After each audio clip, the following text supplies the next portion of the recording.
Syro Malabar സഭ ആസ്ഥാനത്തെത്തി ബിഷപ്പുമാരുമായി കൂടിക്കാഴ്ച നടത്തി പ്രതിപക്ഷ നേതാവ് വി.ഡി. സതീശൻ.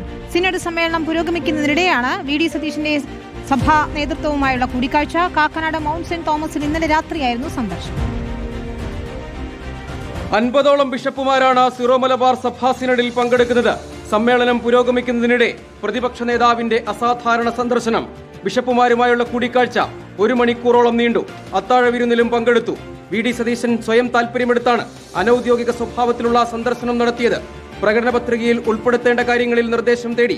എയ്ഡഡ് അധ്യാപക നിയമന പ്രതിസന്ധി, വന്യജീവി ആക്രമണം, കാർഷിക പ്രശ്നങ്ങൾ, ജെ.ബി. കോശി കമ്മീഷൻ റിപ്പോർട്ടിലെ ശുപാർശകൾ നടപ്പാക്കുന്നത് തുടങ്ങിയ വിഷയങ്ങളിൽ ബിഷപ്പുമാർ നിലപാടറിയിച്ചതായാണ് വിവരം. തദ്ദേശ തിരഞ്ഞെടുപ്പിലെ കോൺഗ്രസിന്റെ മിന്നും ജയത്തിൽ ക്രൈസ്തവ വോട്ടിന്റെ തിരിച്ചുവരവ് പ്രധാന ഘടകമായെന്നാണ് വിലയിരുത്തൽ.